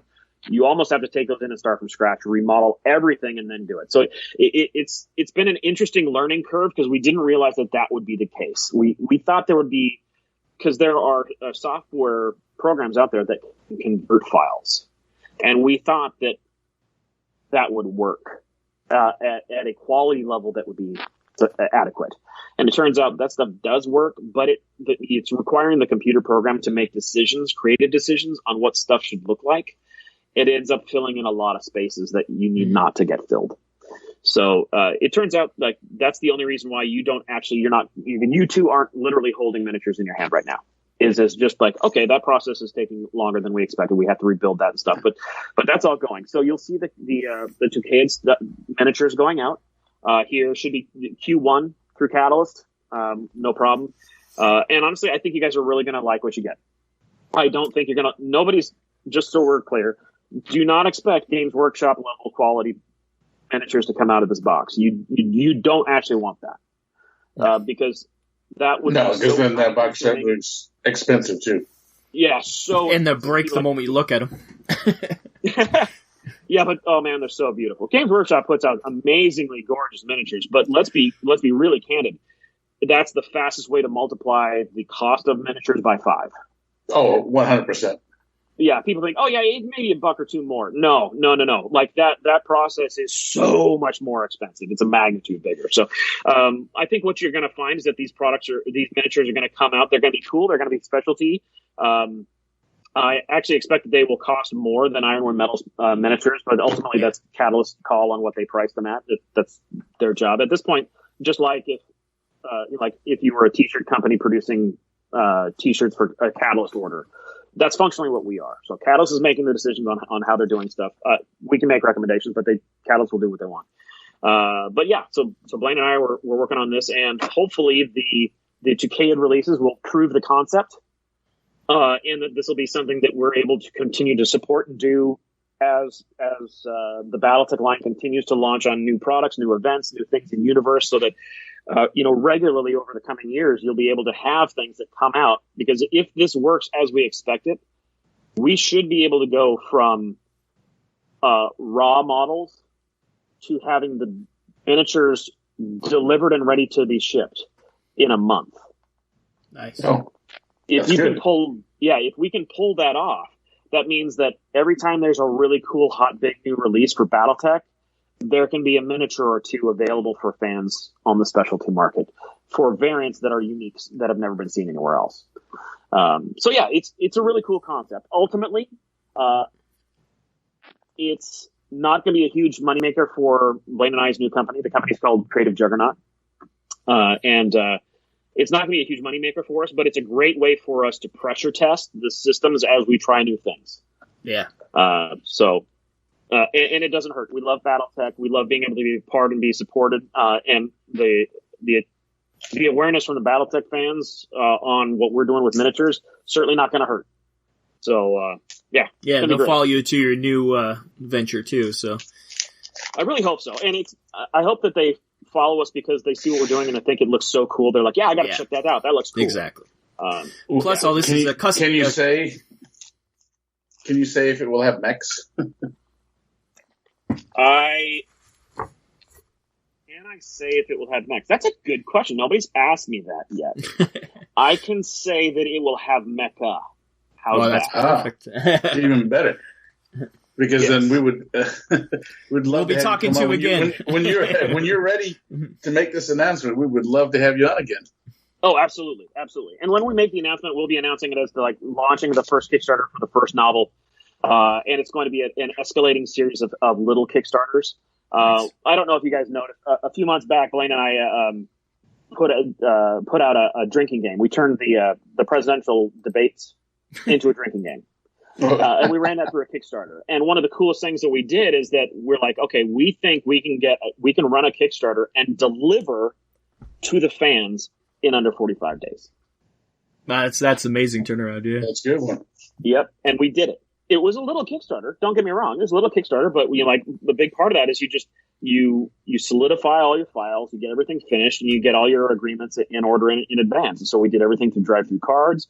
Talking to the team over there, had everything set up, ready to go before we launched. So everything was done when we launched the Kickstarter, and then it just became, all right, how many do we produce, and where do they go? Yeah, and you don't take off more than you can chew. Like you just do that little pinpoint thing you're doing. Don't go crazy. Just do what you want, and then get it out there and keep doing them. I think that's something that people aren't doing on Kickstarter as much. They just do these giant ones, but I like the idea of just small ones over multiples over a year. Like, just keep putting them out. Like, it's a great platform for that. I think you're totally right. One of the biggest strengths that Kickstarter has is the ability to generate a mailing list. Mm-hmm. Like if you really think about it, it's really hard in gaming because there's nowhere to buy ad space. Yeah. Gamers don't all go to one place. It's not like you can all the gamers are watching this TV show, we can just buy a commercial on that. Or all the gamers are reading this one gaming magazine, we can just buy ad space on that. That's not the way it works. No, it's fragmented, for sure. Yeah. So the ability of Kickstarter to actually give yourself a mailing list, build yourself a fan base that actually watches for this stuff, that you can reach out and send them information, that's huge. So don't get me wrong. I don't think anybody that looks at the Battletech Kickstarter can say, "Oh yeah, big giant Kickstarter is a bad thing," because it's not. Well, that was an already existing IP though. Like, you knew it was going to be huge, no matter what. Exactly. Honestly, I think if any new IP from anybody comes out and tries to do the same thing and promises the moon like Kickstarter, like Battletech did, I mean, holy cow! Just the amount of things, posters, retailer support. Novels, fiction, the brand new magazine launch, all the t-shirts and the pins and the patches and all that other stuff. If a new company trying to launch a new IP did that, holy cow, they would fall on their face. It's destined to fail, Yeah, totally. So being humble, starting small, and recognizing we're starting small. We're going to have to earn it every step of the way, but we can do that. We can do that by, we launch a Kickstarter, we deliver in 45 days, we launch the next one. Yeah, especially if you prove that concept, it's people will be like, "Oh, I don't have to wait 3 years to get my stuff." Like, that's exactly. If people, and that's one of the big things with Blaine and I. We have literally designed our entire product launches around making sure that what we offer on a Kickstarter is totally reasonable and done in advance and ready to pull the trigger the moment the Kickstarter it goes live. So that we know, boom, 45 days, 60 days, 90 days, depending on what the production time is for the items involved. You deliver that. I mean, honestly, is there any company that you can think of where you have backed them for 4 or more Kickstarters and they've delivered in under 90 days? Yeah, none. Yeah, none. And if that happened and they came out with something cool and big, how would you feel trust-wise about being able to back them and think they're going to be able to pull it off? Mm-hmm. That's it. Yeah, it's just proving you could do it. It automatically builds more confidence as every time you do it, and you're just going to build from there. It's a great idea. I think it's going to be something cool to check out. I hope so. I hope you guys love it. By all means, continue to keep an eye on it. And Blaine and I will be happy to bounce around through all the podcasts and stuff and make ourselves available. Because when this stuff happens, we are so excited about this new IP because there are so many cool storyline parts about it. It will be accessible to everyone in every nation around the world. Will be able to I get it. I totally get it. The hook is awesome. I want in. Perfect. So, it'll be really cool. Are you going to do multiple languages then for it? Not at first, but over time, we are absolutely talking about that. Yeah, that's cool. Yeah, honestly, I would love to do multiple languages right off the bat. Yeah, you don't know what the target is, Yeah, it's hard to know what the target is, and here's an example about foreign licensing, because like Catalyst, I think we do either Battletech or Shadowrun in 9 different foreign languages, which is a lot. Foreign licensing is a big deal, and there's a whole lot of legalities to it, which make it really complicated. But the thing is we never go out to those countries to try to find somebody. We wait till somebody's excited enough to do it from there. You know what I mean? Yeah. It's the difference between standing on a street and trying to flag people down to convince them to buy something, or having people excited and passionate about something like, "Oh man, we want to do that. All right, we'll support you with everything that you need." It's night and day from the fan base's experience, because ultimately when it comes down to, the demo agents and the players in local stores, that experience has to be done by people that ultimately are big fans and are passionate about delivering a quality gaming experience. And local to that area to know what they want. Exactly. Yes. So that's the trick. Yeah, for sure. Well, I think you've got a lot of experience working through Catalyst already, so you're already seen a lot of that from that end. So it's not like you're coming into it blind. Yep. No, you're right. In fact, it's funny because when I had the idea for ultimately how I structured the company, there were several people I sat down with, including Jordan Weissman, and I said, all right, one of the key things when business owners in gaming are a very savvy, interesting lot. And one of the things, because it really is, it's like a small town where everybody kind of knows each other. Mm-hmm. And one of the biggest rules is learning from each other's mistakes. Because there is nothing better for any one company than for all the companies to succeed. In a lot of ways, gaming, we don't actually compete with each other. Because the tide raises all the boats. When Wizards of the Coast, launched 5th edition, it just brought more people into playing games. Yeah. And we were so excited to see D&D running amok, and not just because at the time we had a D&D game, but also because we're like, that just brings more people, more players playing games. And when they have fun with that, they're like, man, that was a lot of fun. What else should we play? And they're looking at it, and honestly, it benefits everybody. Yeah, so when I started in the 80s, it was the same way. Where I played D&D at first, and then I was like, okay, I played D&D. Oh, what else is out there? Oh, there's a Battletech role-playing game. Oh, I gotta check that out. Like, you move to whatever else you're very interested in. Yeah, it definitely expands everything, for sure. Yeah, you're absolutely right. And it is amazing how quality writers have, you just think about how many cool IPs there are that have cool backgrounds, cool lore, cool universe, cool characters, so accessible. And it's like, great, you know what? Everything is not going to be the right flavor for every player. Mm-hmm. But having enough so that there's a place for everybody is just friggin' cool. Yeah, as long as there's something for someone, you'll find enough people to be able to succeed. That's the key. There's so many people out there, you're going to find the right people. Yep. So awesome. Hey, you guys haven't even asked me about what's coming with Battletech. I know you guys have to be thinking about all the cool stuff that's coming down over the next year or two. Well, we assumed you'd just be like, I can't tell you. No, I can't give you specifics. I'm not going to tell, like Santa doesn't tell the kids what they're getting for Christmas, but we can certainly talk about interesting stuff. Well, what's coming down the line? Well, we know there's going to be a battle for Terra. Yeah. We know that there are going to be stories from all of the plot points that you guys have been reading about over the last 10 years. So one of the things that is interesting, because I am not a writer, when I stepped in to kind of overhaul the line, I very meticulously went through and I detailed every single plot line that was dropped.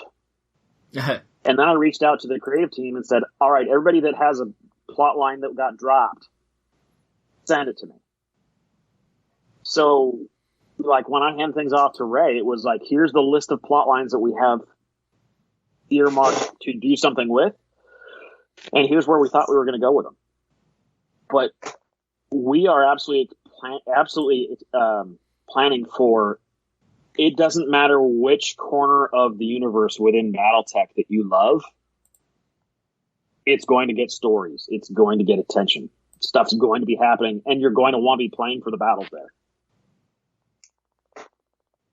That sounds great.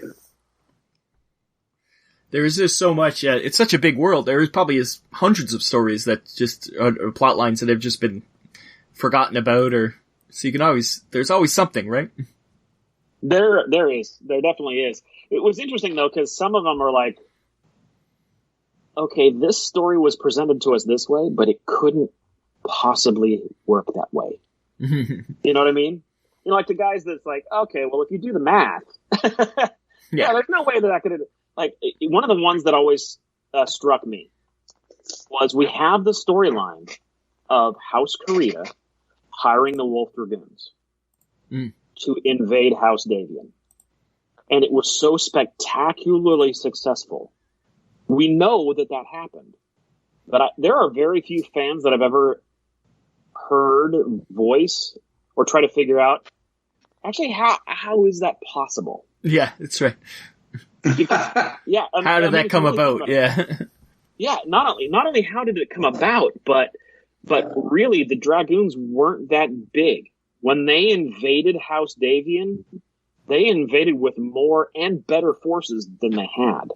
House Kurita, if you look at the logistics involved, how do they have that many ships to move that many forces around? And especially for the House Kuritan culture, like for most people that love or hate House Kurita, no. House Kurita is functionally, their military is ruled by a series of warlords. And the warlords are always played off against each other by the coordinator. That is the checks and balances. Yeah. How in the world did one warlord not only arrange to kill the entire royal family and then put in a puppet on the throne? How did they get all the other warlords to take a knee? I mean, you really think about it, you're like, there's a really good series of stories there. Something is up internally if that came about. And we know it came about. So a lot of the stuff, as you look at it, you're like, what's the story there? And I'll throw this one out to you. In fact, I'll throw a couple out to you because I was very vocal in the early days about there's a couple of storylines that were near to dear to my heart that I wanted to make sure that they got told. One of them is, I'm going to tell you beyond a shadow of a doubt, we are recreating the Grey Death Legion. Awesome.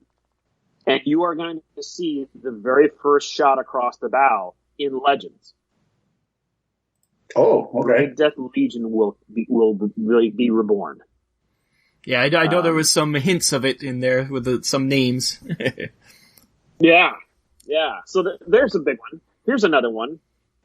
Clan Seafox dropped the Clan Diamond Shark name.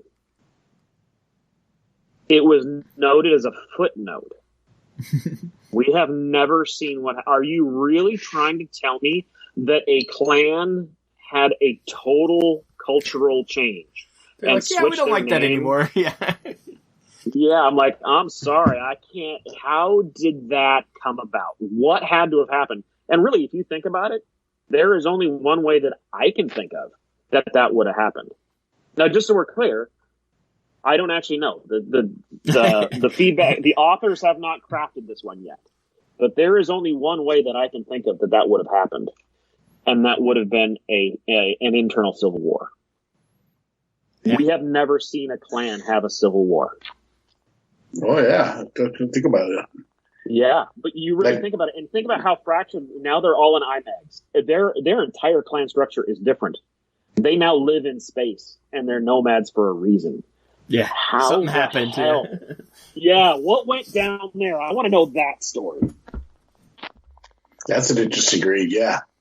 Yeah. But like you say, for you. Yeah. Go ahead. I was just going to say, there's just millions of little things like that where it just you're like, if you think about it for 2 seconds, you're like, yeah, that doesn't make sense. What happened? Exactly. And you guys should all be writing your ideas down, coming up with like, what should this be? Because when we talk later next year and stuff, and at conventions and stuff, as we continue to go through and beyond the Ill-Clan era, when after the battles of Terra happen, that is going to be the shit hitting the fan, and the reverberations across the inner sphere they're going to take years to play out in the real world. This is going to be massive. Here's another question for you, and I want you to really think about this. How in the world are people with the name Merrick still in charge of the Free Worlds League? Yeah.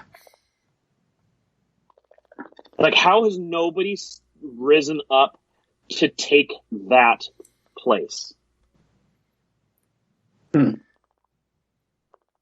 Because the truth is, there would have had to have been a whole lot of stories in the background going on in order to make that possible. And it makes you wonder about the actual power struggle within the Free Worlds League. Yeah, just so we're clear, the Free Worlds League is actually the nation that's written based off of the concept of the United States. They actually are a democracy of independent states. If you equate the stuff with the like, for most people, like the Free World League feels like, oh yeah, it's disconnected enough. But they have especially over the last 4 years, a pretty visceral feel for what politics are like intra-state within the U.S.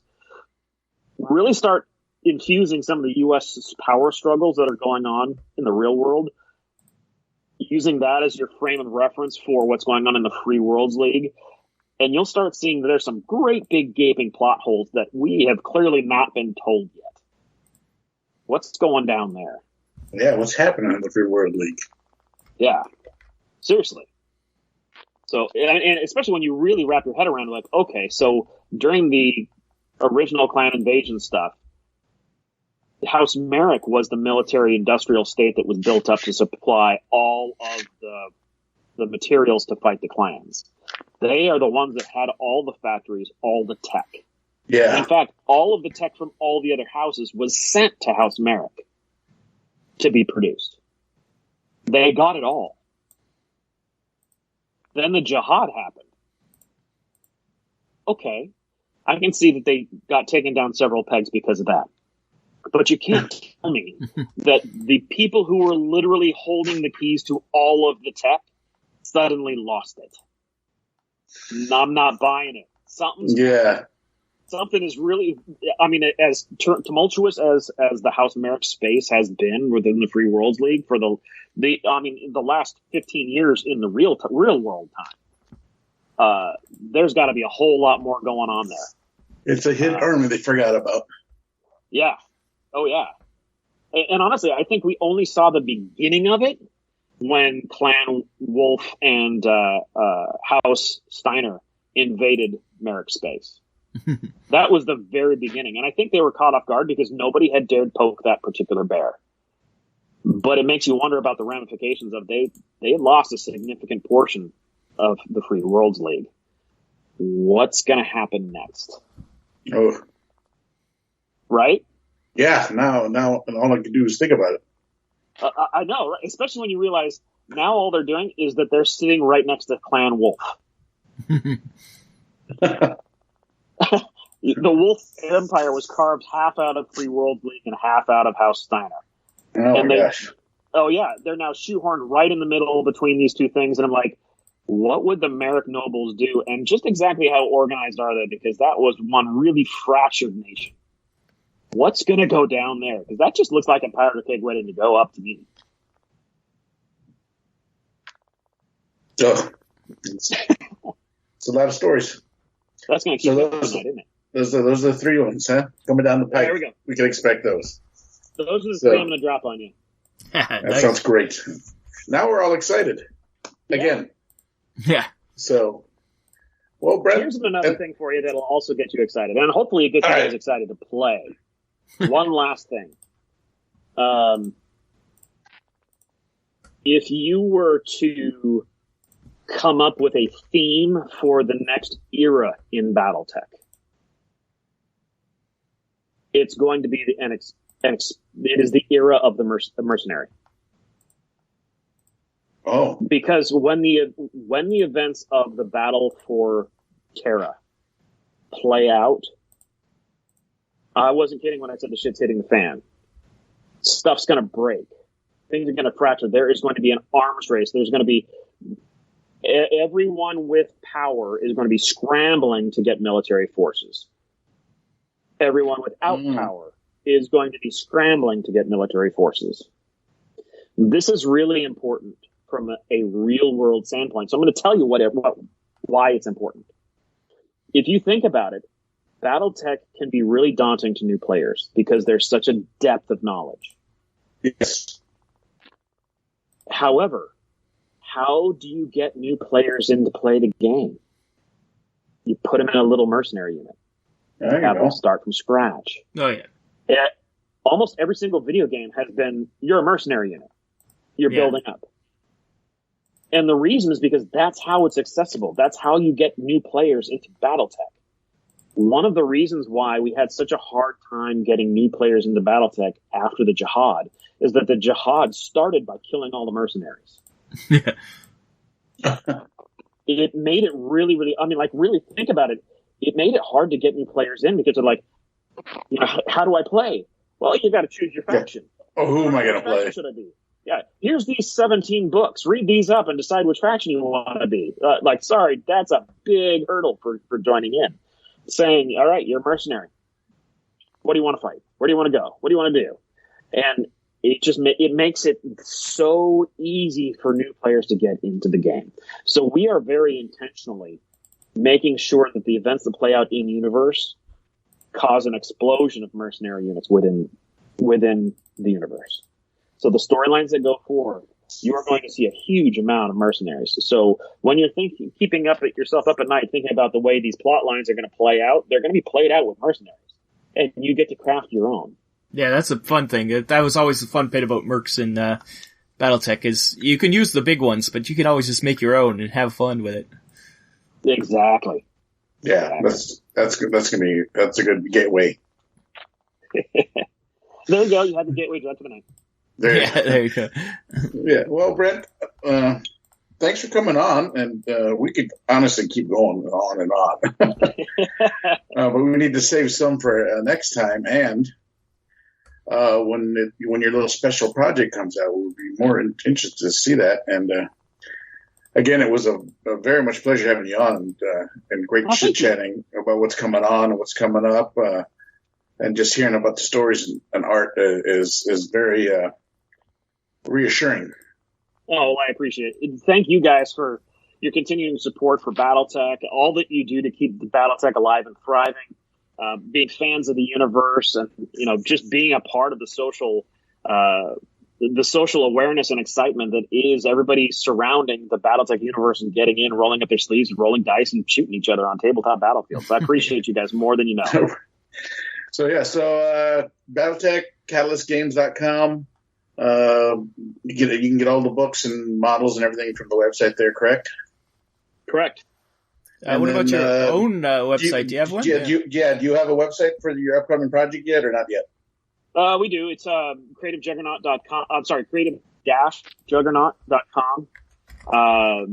I will say just right up front, neither Blaine and I are web developers, and if anybody out there has graphic design skills and making websites look pretty, we can really use the help. So when you go there, it's not going to look pretty, and that's totally cool. If you want in, let me know. There you guys go. So there's a foothold if you're a web designer. Yep. Check them out. So, Brent, again, thank you very much. This episode will come out the beginning of January, New Year. Very cool. So great year for Battletech. Great year for Battletech, and once again, it was a pleasure having you on. Absolutely. Thank you very much for having me on, guys. All righty. Have a good night. You too. Let's exfil out of here.